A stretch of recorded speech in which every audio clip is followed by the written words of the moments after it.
Aislinn had always adored New Year's Eve and everything associated with its anticipation and celebration.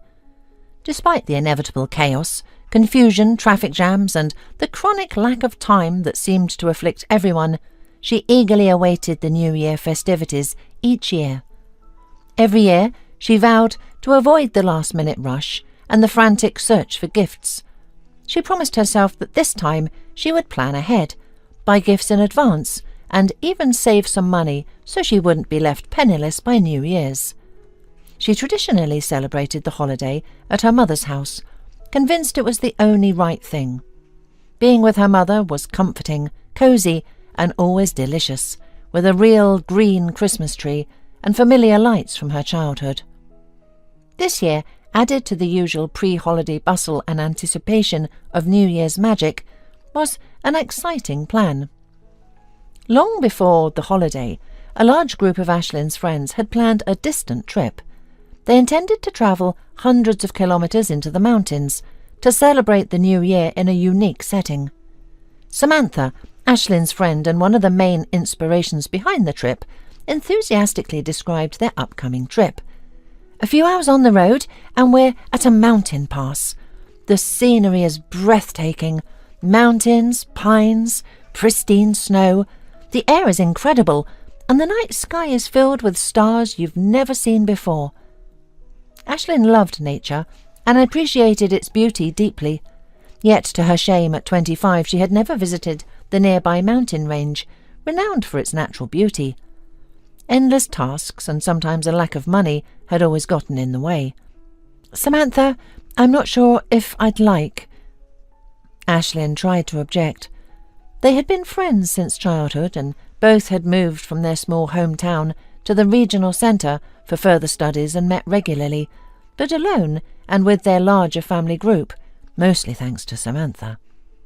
Samantha, with her energetic personality, had become even more decisive since becoming the head of the legal department at a large trading firm. She was one of the initiators of the trip and had enthusiastically taken on its organisation. Hearing Aislinn's words, Samantha frowned sternly. "You must be out of your mind. Of course you're going," Samantha declared with her characteristic confidence and assertiveness. "The important thing is just to go. And besides, what are you planning to do for 10 days in the city? Lie on the couch and stuff yourself with salads? Develop a Mandarin allergy? Watch the stupid TV programmes?" Aislinn, of course, didn't tell her friend that this was practically her ideal way to spend the long New Year holidays. "And besides, you'll definitely complain later that you gained 3 centimetres around your waist during the holidays." Samantha added another serious argument against staying in the city. "If anyone needs to go, it's you. You've been complaining to yourself that you're exhausted, that you can't take a vacation, that you don't have money for a serious trip, and so on. How long have you been working without a break? A year? 2? You'll burn out in that hospital, and no one will ever remember you. So, it's not up for discussion. You're going. And don't make up excuses. And besides, how can we go without you? Who will sing for us? Half of the people are only coming because of you and your guitar." "Samantha, you're exaggerating," Aislinn laughed, hearing such a candid statement. "OK, maybe not half, but some people definitely decided to come when they found out you were going." Samantha emphasised the word some meaningfully and looked at her friend slyly. "You know who I'm talking about. Aislinn, don't play dumb. I'm talking about Kevin. He really wasn't planning to go, but when I told him you were going, he immediately asked what day we were leaving, how much we were pitching in, and so on."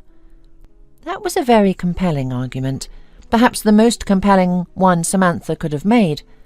Aislinn couldn't help but admit to herself that she really liked the young man named Kevin. Samantha knew exactly which of Aislinn's buttons to push. Kevin was a handsome, confident guy who dressed well and drove an impressive sports car. Yet he wasn't a spoiled rich. Kevin worked as a sales representative for a large company, the same one where Samantha was the head of the legal department. "He's a hard worker," Samantha would authoritatively declare. "He works like a camel. His sales are higher than others, and his client base is solid. So our Kevin earns his money for clothes, gas, and restaurants honestly." Until recently, Aislin's interactions with him had been limited to greetings and a few polite, meaningless words. But at one of the parties, Kevin suddenly sat down next to her, and they unexpectedly hit it off. It turned out that he was a fan of rock, which Aislinn had been passionate about since her early youth. Kevin was an incredibly interesting conversationalist, well-read, had seen many classic films, and had even travelled to several European countries. In short, after that evening, Aislinn saw Kevin in an entirely different light. He was truly attractive, and it was gratifying to realise that his attractiveness wasn't just superficial. Then he disappeared for a long time, and they only met again a couple of months later at the end of summer at someone's birthday party with a barbecue out of town. The atmosphere was fitting, and Aislinn brought her guitar. That evening, Aislinn was in her element.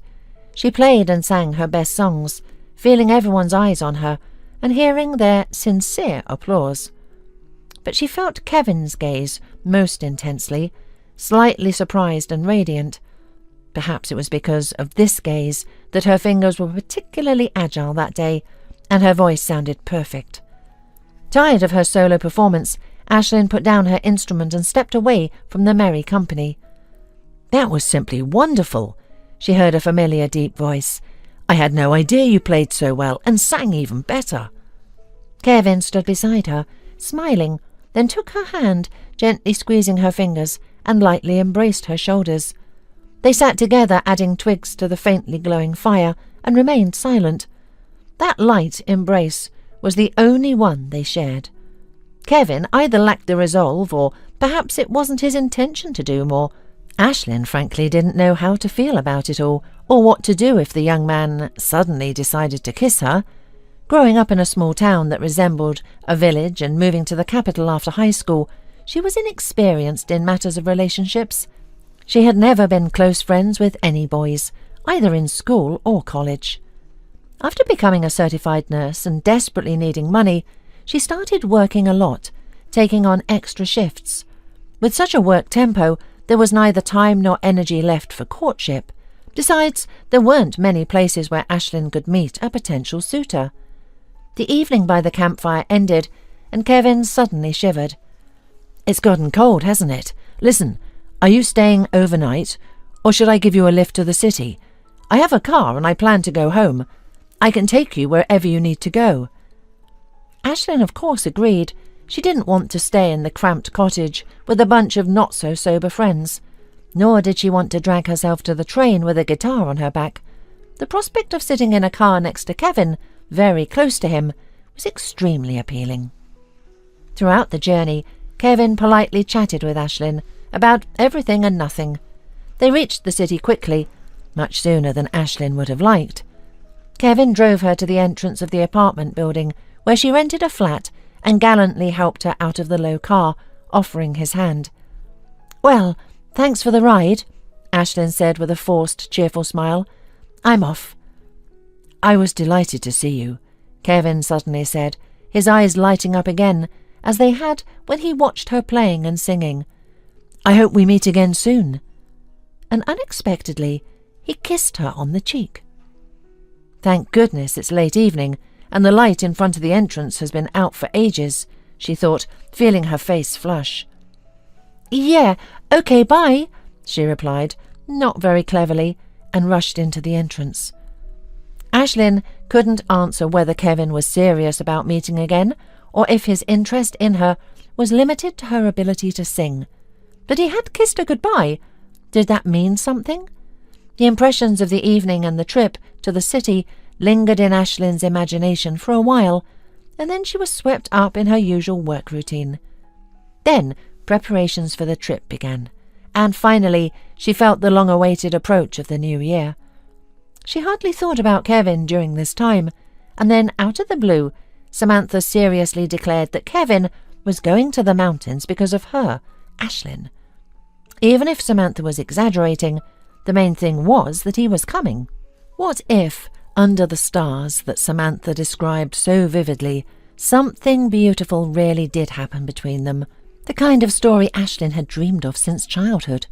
Suddenly, Aislinn really wanted to go, so much so that the remaining 10 days before the new year, usually frightening in their brevity, seemed endlessly long. "I'm going for sure," she told Samantha, and began preparing for the trip. First, she bought an absolutely stunning ski suit. She had hated skiing since childhood, since her first school lessons when the gym teacher made them run laps around the school on a broken, thawed track with old wooden skis. Such a purchase, and at an outrageous price, would never have occurred to her. But trying on the dark blue jumpsuit and jacket, she realized that she looked, she had to admit, simply stunning, and the fate of a considerable sum of money was sealed. Then, by hook or by crook, she managed to get an appointment with the hairstylist, who was swamped with clients preparing for corporate parties. To look her best, she needed to get a haircut and colour just before the trip. "All right, fine," the hairdresser sighed heavily, listening to yet another tearful request. "I'll cut your hair on the evening of the 29th, and my colleague will do your colour. Aislinn, I really can't. She'll do it just as well, but it will be more expensive, sorry." Aislinn had to pay the other hairstylist significantly more, and what did that matter compared to the joy of the upcoming trip? The company's departure was set for the morning of the 31st, and on the 30th of December, Aislinn went to her last work shift of the year. She worked as a nurse in one of the departments of a large city hospital. Despite the challenges and demands of her job, Aislinn genuinely loved her work. She performed her duties professionally and with dedication, earning the love of her patients and the respect of her colleagues. She had been working in the department for nearly 4 years, joining right after nursing school, and was considered a veteran among the staff. The start of her workday was typically filled with greetings, friendly nods, hurriedly changing into her uniform, and catching up on the latest hospital gossip. Today, however, the usual chatter included New Year's greetings. Everyone seemed especially cheerful, and even the usually serious deputy head of the department wore festive sparkling snowflakes on his head. Aislinn looked forward to the lunch break when she and her colleagues would exchange small, thoughtful gifts, as was their tradition. Later that evening she planned to rush home, pack her bag, and try on her stunning ski suit one last time before the trip. She wanted to look her best for Kevin. "Becca, come to my office when you're done," the head nurse called out, peeking into the ward where Aislinn was setting up an IV for a patient. "Listen, Aislinn," the woman sat at her desk, head down, writing quickly. "You know the work schedule for the weekend, right?" "Yes, of course. My shift is on the 4th of January. I'll be here as scheduled," Aislinn confirmed. "That's what I wanted to discuss," the head nurse said. "We have a problem. Dolores can't work on the 1st as scheduled, so I need you to cover for her." "No, wait, I can't work on the 1st. And why me?" Aislinn interrupted, her usual compliance faltering. The head nurse looked up, surprised. Over the years, Aislinn had built a reputation as a reliable, non-confrontational employee, but now that very reputation seemed to be working against her. "Why not you?" the head nurse retorted. "We have a difficult situation, and we need you to work on the 1st. "Harriet, I've already worked 2 New Year's nights in a row, remember?" Aislinn pleaded, still hoping for a peaceful resolution. "Life isn't fair," the head nurse philosophized. "You're single and have no children. What difference does it make where you celebrate? It might even be more fun here." Harriet was generally a decent person, and her contributions to the hospital were undeniable. However, for some reason, she had taken a disliking to Aislinn from the moment she joined the department, despite Aislinn giving her no cause. The young nurse had felt this disfavour in the unfair distribution of shifts and ward assignments. Her colleagues even jokingly called her the boss's pet. Until now, this bias hadn't significantly affected her, but this time was different. I can't, Aisling insisted. I have plans. I'm leaving the city for 3 days tomorrow. I specifically asked for 4 days off. It's the first time I've asked in 4 years. People are waiting for me. Well, they can wait, the head nurse said dismissively. I can't set up for everyone. You're working on the first. End of discussion. I'll make sure you get a bonus. Clearly, the head nurse wanted the final say, and to end the unpleasant conversation. No, that won't do, Aisling said, struggling to keep her composure. She put so much time, money and hope into this trip, so she just couldn't let someone ruin it. If there's no one to work, then you do it and give yourself the bonus, she said. Perhaps she shouldn't have said that, but Aisling was hurt and frustrated that once again she was expected to fill a gap without consideration for her own plans. Well, if you refuse the swap, you don't have to come to work at all, the head nurse stammered, rising from her chair. You're fired. Pack your things and be out of the department by the end of the day. What do you mean? Aisling asked, stunned. She hadn't expected the conversation to take such a turn. Exactly that, the woman sneered. If you won't consider our position, then goodbye, and don't even think about complaining. My authority against yours. Who do you think will win? Me, of course. And besides, you might not find another job in your field in this city. Rumours spread fast, you know. This was so unfair and disgusting that Aisling couldn't find the right words.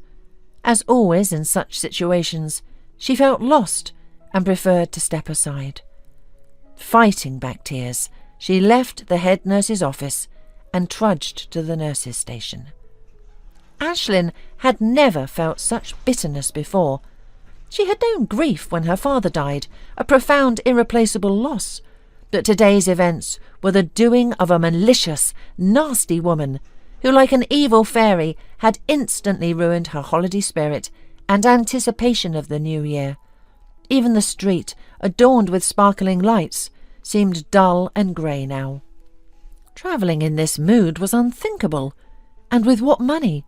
After her preparations, buying gifts for family and friends, and paying rent, she had barely enough to last until her next paycheck. Now it seemed that paycheck might never come. Finding a new job the day before New Year's was unlikely. Aisling laughed bitterly. She needed to call Samantha and cancel the trip. At least she'd save some money on travel and entertainment.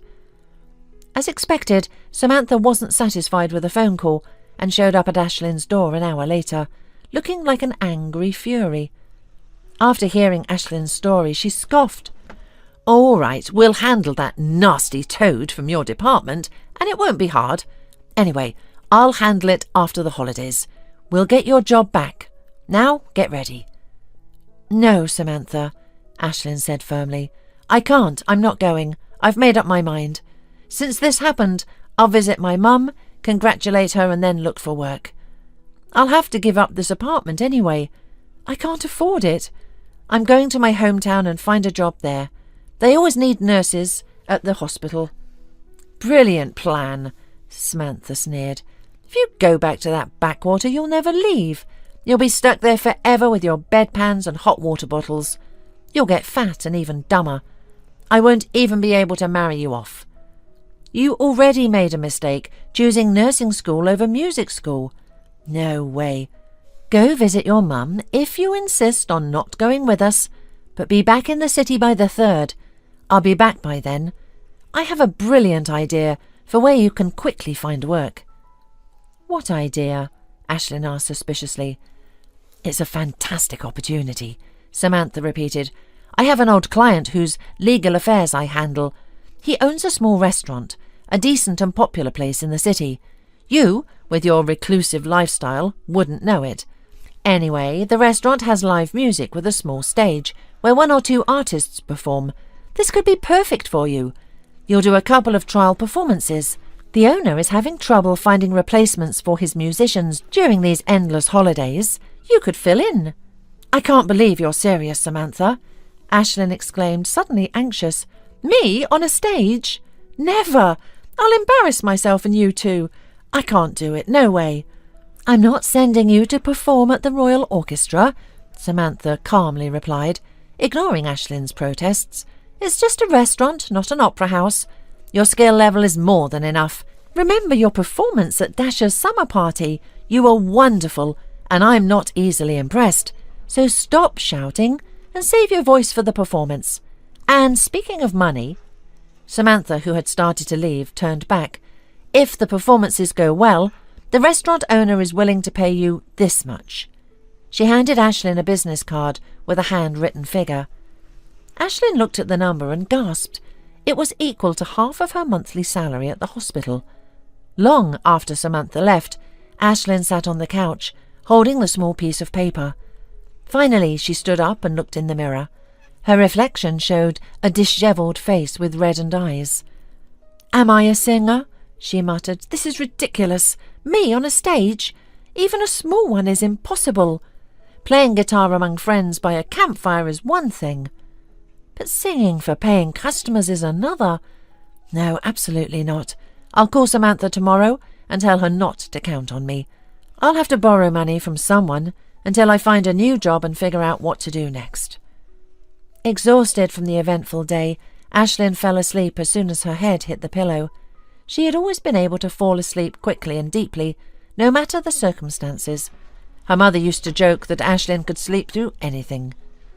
The next morning Aislinn woke up refreshed, though the previous day's events were still on her mind. Samantha's phone went straight to voicemail.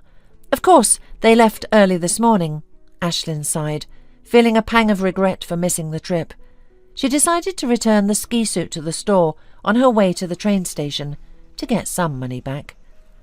Her mother, who lived alone since her father's passing, was overjoyed to see her. She bustled around, fretting that there was nothing to feed her unexpected guest. The nearly empty fridge indicated that her mother hadn't planned much for the New Year celebration. This saddened Aislinn, who remembered the elaborate feasts her mother used to prepare when her father was alive, and she still lived at home. Her mother used to start planning the menu well in advance, considering everyone's tastes, even their old cats. She would buy a vast number of groceries and transform into a kitchen fury, as her husband called her during those days. The result was a magnificent, abundant and delicious feast that Aislinn would remember for a long time. This year, her mother had clearly given up on the New Year traditions. Aislinn was determined to change that. "Mum, I can't recognise you," Aislinn playfully protested, making a grocery list. "What about my favourite salad with pomegranate, chicken with prunes, and sandwiches with caviar? Remember our tradition, Mum?" "Well, how can we do without it? It's 2 o'clock now. There's not much time, but we can still manage something. I'll run to the store, and you quickly defrost the marinated chicken. I saw you have some. And start preparing the vegetables for the salad." Inspired by her daughter's visit, Aislinn's mum flew around the kitchen and managed to catch up on her New Year's cooking marathon in record time. The festive table they created together was, of course, much simpler than in previous years, but it still turned out delicious and impressive.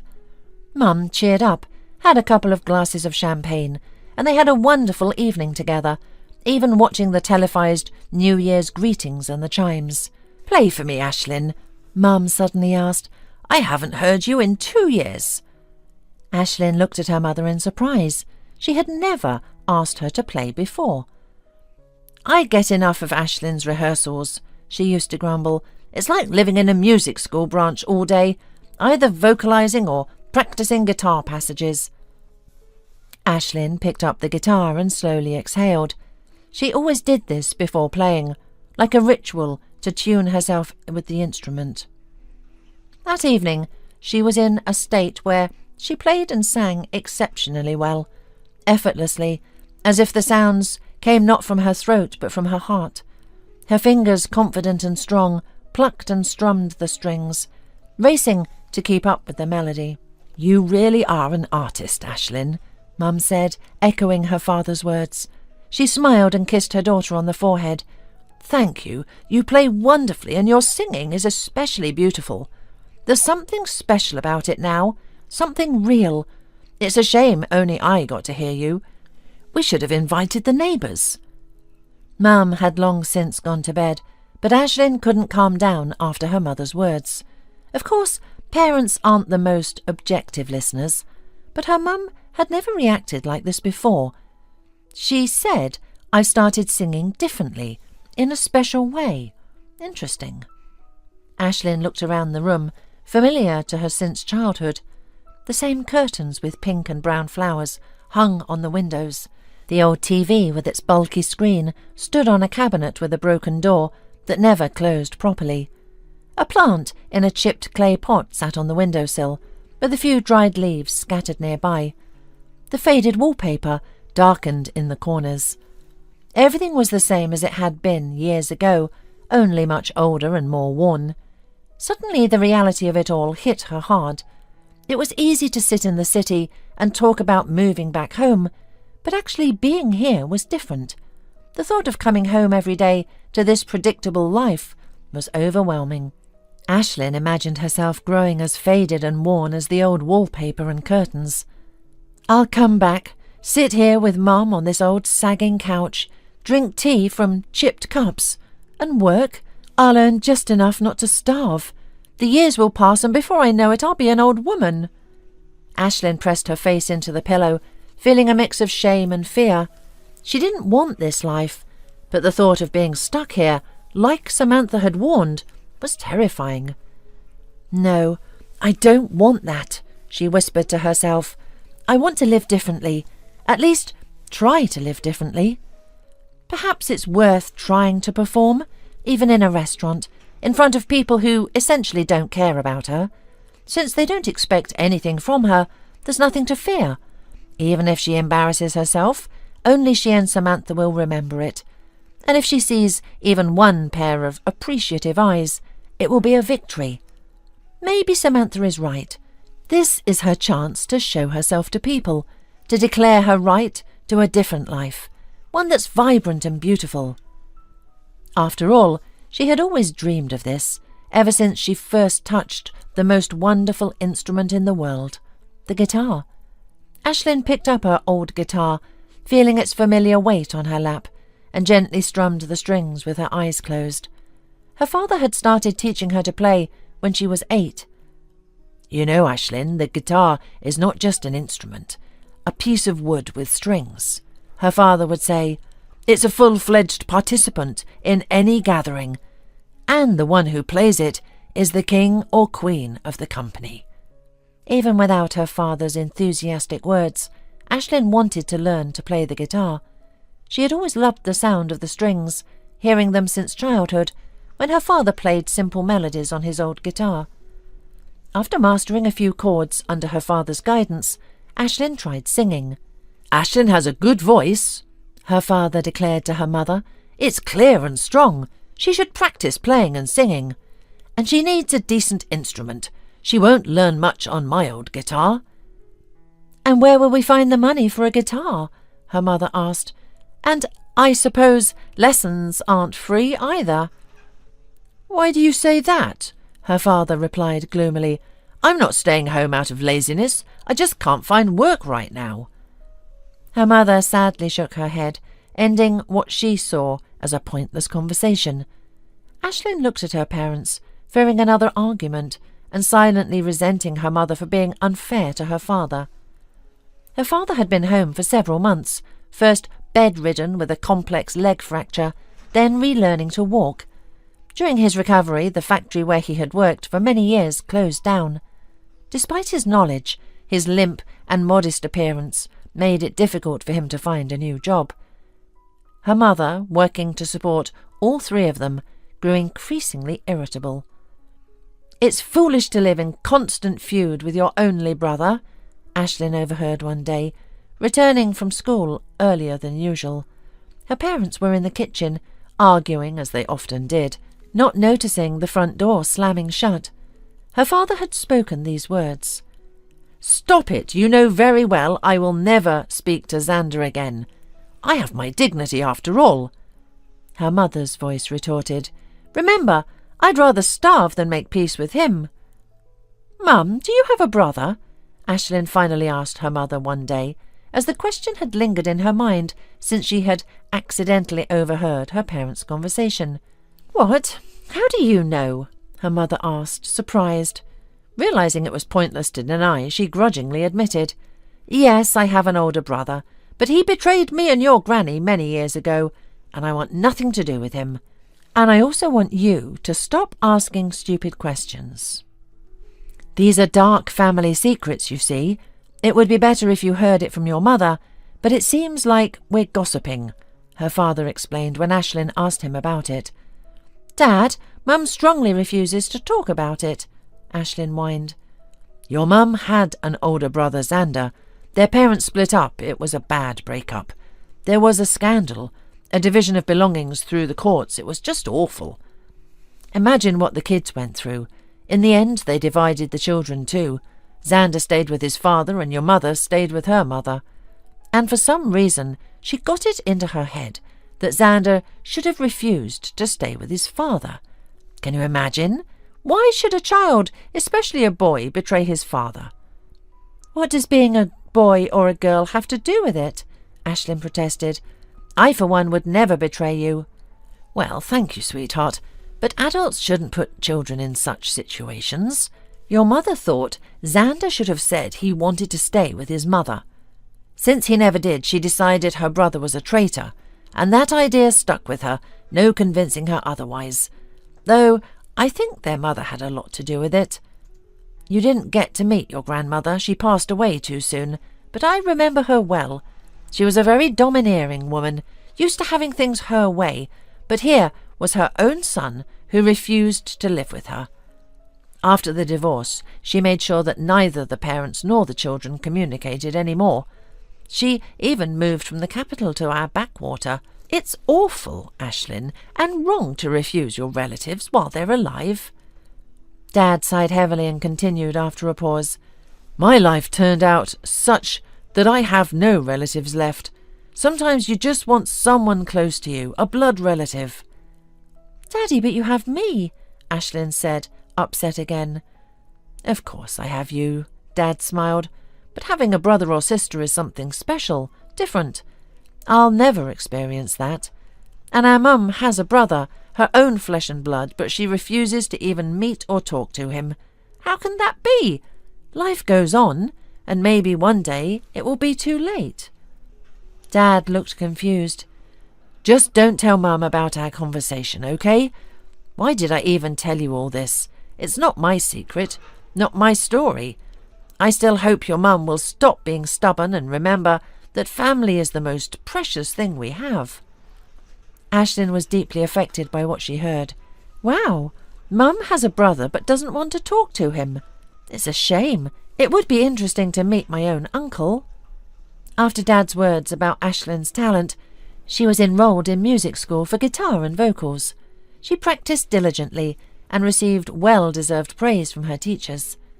From the 7th grade, Aislinn began participating in competitions and concerts. Besides her voice and skill, she looked great on stage.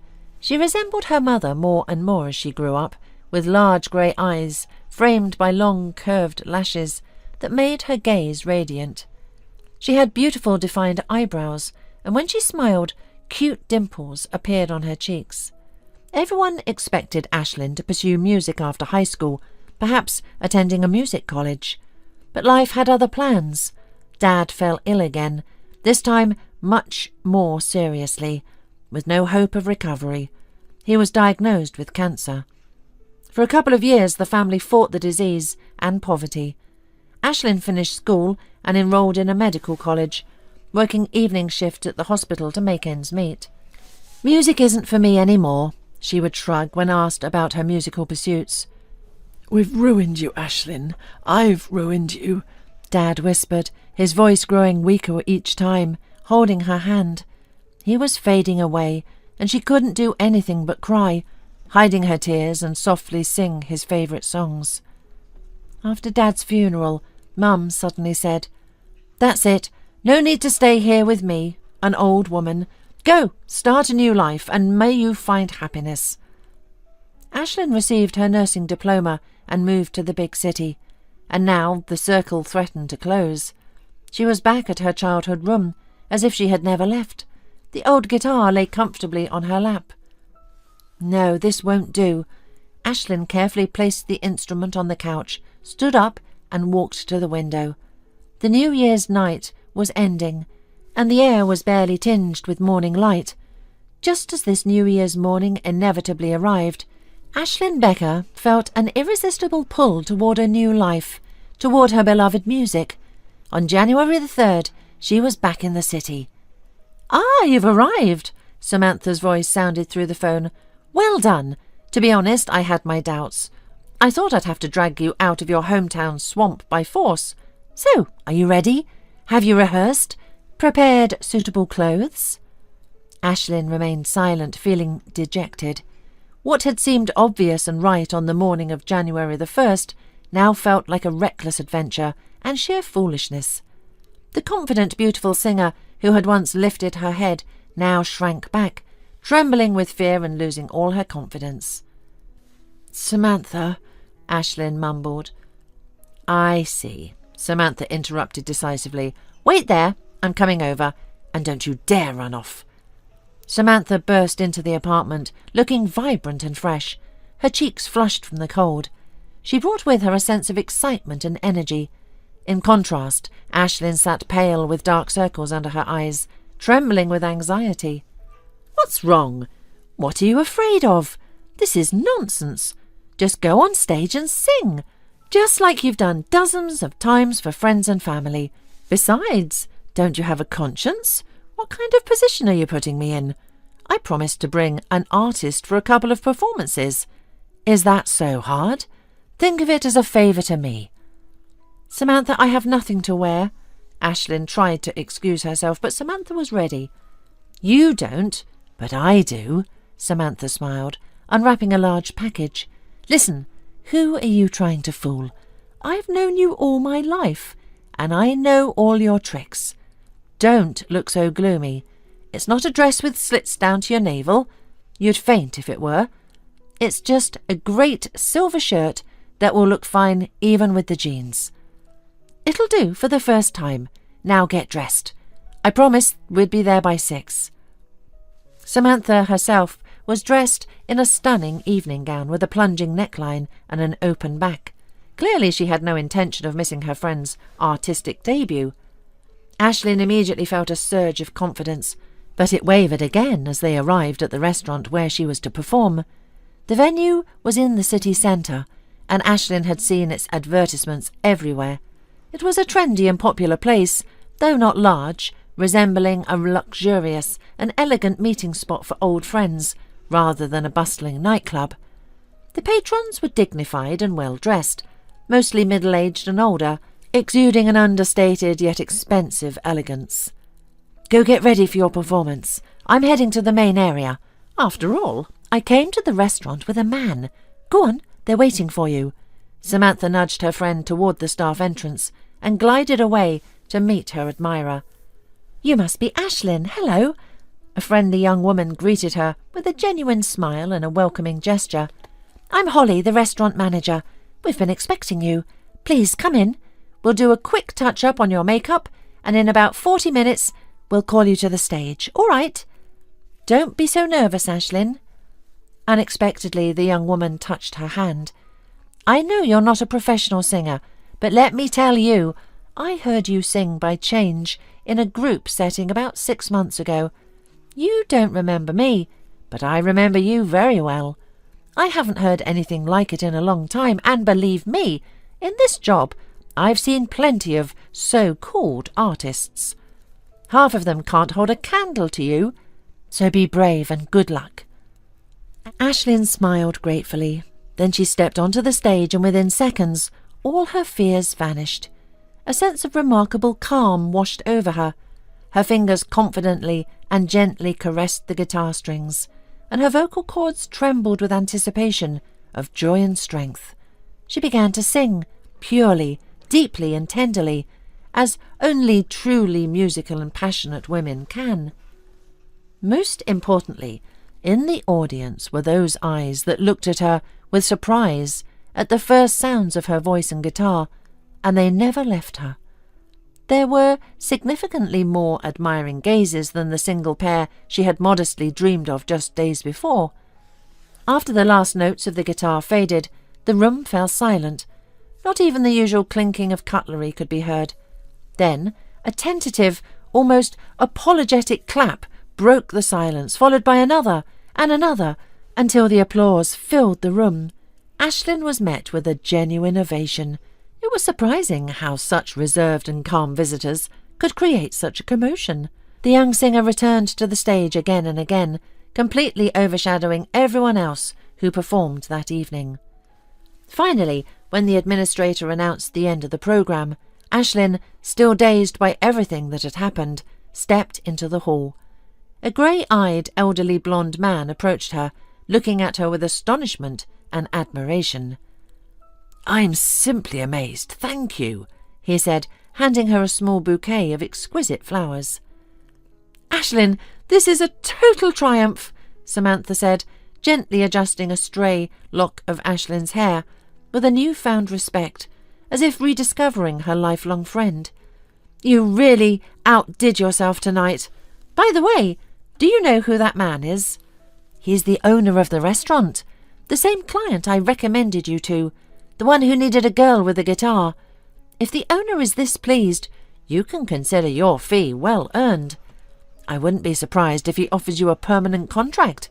He's serious about it, and even asked me for help to persuade you. He even asked what your mother's name is," Samantha chuckled. "Seriously, Aislinn, you've done incredibly well. If you think I'll leave you alone now and let you bury your talent among enemas, IVs and other medical stuff, you don't know me well. Too much time has already been wasted." The next morning Aislinn struggled to wake up, wondering if the previous evening had been a fantastic dream. But the elegant bouquet on the table, with its intoxicating scent, confirmed that it had all been real. The stage, the ovation, the shouts of "Bravo!", the flowers, and the handsome older man.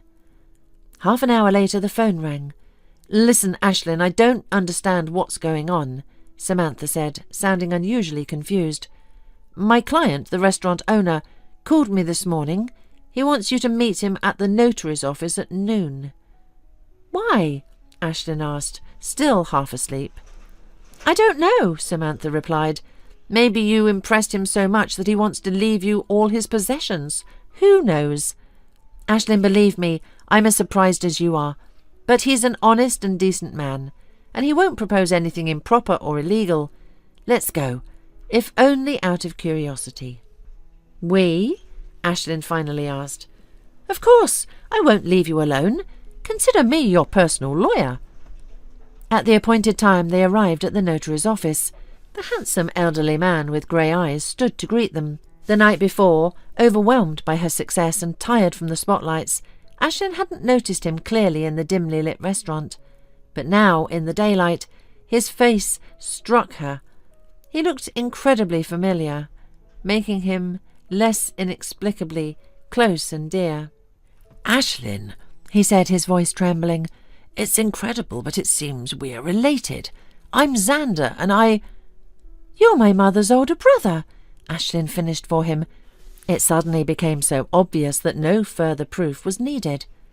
After the initial shock, Xander told Aislinn how he had tried many times over the years to reconcile with his sister, and how he had accidentally learned about his niece. He had even visited the hospital to see Aislinn and confirm her resemblance to his sister. He had long ago prepared and signed documents transferring ownership of a large apartment to her, hoping that his sister would finally forget the old, meaningless grudges and give them both a chance to reunite their destinies. They talked for a long time, sharing their stories, marvelling, crying, and laughing as they looked at each other, hardly believing it was happening. "Samantha, tell me honestly," Aislinn said, looking at her friend with amused irony. "When you first told me about the restaurant, did you already know that Xander was my uncle, and that was the real reason, not my incredible singing talent?" "Well, even if I did, who knew you'd turn out to be not just his niece, but also truly an incredible, talented singer?" Samantha laughed heartily. As Aislinn's life took an unexpected turn with the discovery of her uncle and her blossoming music career, She also found herself thinking more about her personal life. The memories of her encounter with Kevin lingered in her mind. Especially the tender moment when he kissed her cheek. She wondered if there could be more between them, if the connection they shared could grow into something deeper. One day, as she was rehearsing at the restaurant, she noticed a familiar face in the audience. It was Kevin, watching her with the same admiration she had seen in his eyes before. After her performance, he approached her, his smile warm and genuine. "Aislinn, you were incredible," he said, his voice filled with sincerity. "I've been thinking about you a lot. I couldn't stay away." Aislinn felt a flutter in her heart, a mix of excitement and nervousness. "I've been thinking about you too," she admitted, her voice soft. They started spending more time together, going on walks in the park, sharing stories over coffee, and laughing at each other's jokes.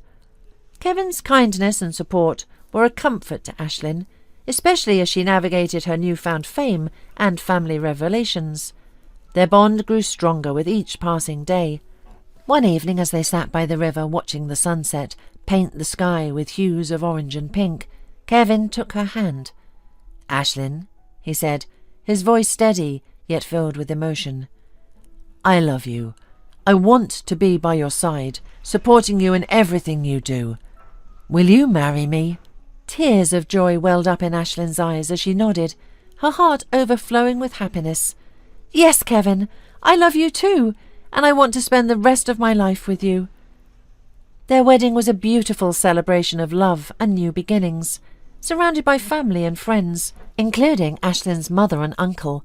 They exchanged vows under a canopy of flowers. As they danced their first dance as husband and wife, Aislinn knew that she had found her true partner, someone who would support her dreams and love her unconditionally. Together they built a life filled with love, laughter and music. Aislinn continued to pursue her passion for singing, with Kevin by her side every step of the way.